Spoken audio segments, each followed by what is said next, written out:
Hi everybody, 860 Cologne here with another fragrance video. This time we're going to be looking at another one of the cheapies from ZARA. This is from their Woody collection, and this one is called Tiveden. Now this fragrance was released in 2017. The notes, according to Fragrantica, top note is cardamom, middle note is sandalwood, and the base notes are leather and musk. This, along with all ZARA fragrances, comes in at a pretty decent price point, even paying full price for this.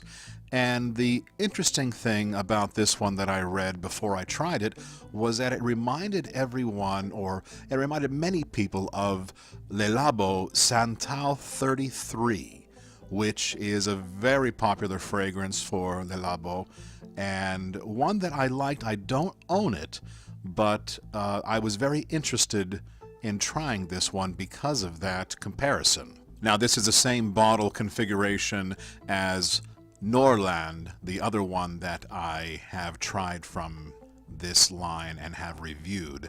Same exact bottle, just a little bit different coloring. This one is kind of like a light burgundy or Merlot color for the writing. Now out of the bottle, I get a very nice vetiver out of this. It is pleasing, it is fresh, but not common at all. There is a dryness to this. The sandalwood, or whatever they use in this, does have a very dry wood quality to it. Now, Tiveden is a forest in Sweden, and it apparently is known for its wilderness and dangers, and is a hiding place for outlaws. So I can see why this one would be the woody fragrance. As for something outlaw or bad boy, not too sure about that, but the woodiness definitely lends to the name.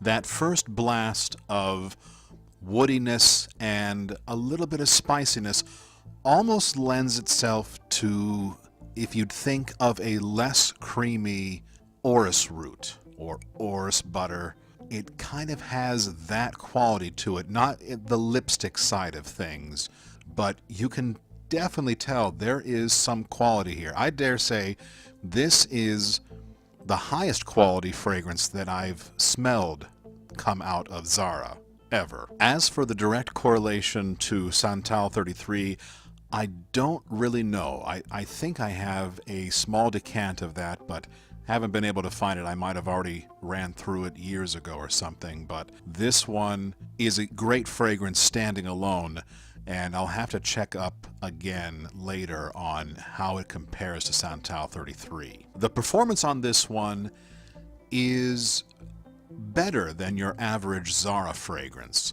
It is not going to be a projection monster at all. However, longevity is definitely above average. In fact, I have a zip-up sweater, that thing that I wear when it gets cold, and I sprayed it on my elbow 2 weeks ago, over 2 weeks ago, and I can still smell it. So for the longevity, this one definitely gets Beast No!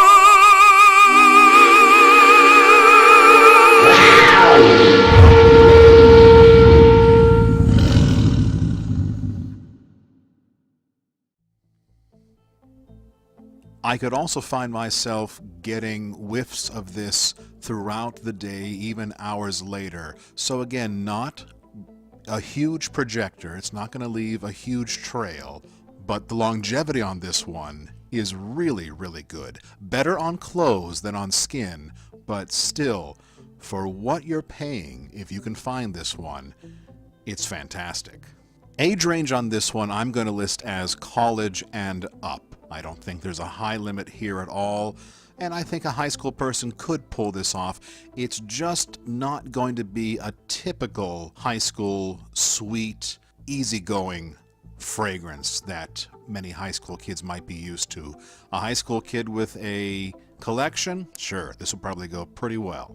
Versatility on this one is going to be high as well. I don't see any reason this couldn't be worn in every season. It would make a great work fragrance because it does not scream too much, and also a good dating scent as well. For me, this kind of leans more towards the nighttime uses. I could see it being worn during the day and during work, of course, like I just said, but this one has that dry mystique to it that lends itself more to a nighttime fragrance. But that's just pushing the needle a little bit towards night for me. I think I enjoy wearing it at night because it is such an evocative fragrance. This fragrance is a little bit challenging only because of that dry woodiness. It is a great blend. Let me tell you, that's one of the things that I really liked about this one is the blend works very well. I would not even know if I was wearing a ZARA fragrance if no one told me. Really, really nice blend of this one. The only bad thing I can find about this fragrance is that apparently it's no longer available. And that's the really terrible, terrible thing, because again, like the other Nordland, this seems to have reached my store around the fall of 2017, and I believe they're gone. They're already gone. So this one did not receive all the hype that Rich Warm Addictive got, although there is some hype about this, a little bit of hype, not long lasting, but a little flash in the pan hype, and I don't think they'll bring this one back, sadly, but I could be wrong. It only comes in one size, that's the 100 milliliter 3.4 ounce bottle, and I believe the original price was $29.99, and I got it on clearance and I paid under $20, and I'm really happy I got this fragrance. So on a 10-point scale, I'm going to give this one an 8.5. Really great fragrance. I'd almost give it a 9 actually if it wasn't for the poor projection, and not even poor, just below average projection. On Fragrantica, out of 5 stars, this gets 4.41, so that's from 41 votes. It's getting some love on here, so that's very nice to see. On Parfumo.net, it's getting 7.2 out of 10 from 23 ratings. Not as high as I thought it would be. They comment about the longevity, that's a 7.2, sillage is 6.6, it's a little bit higher than I thought it would be for that.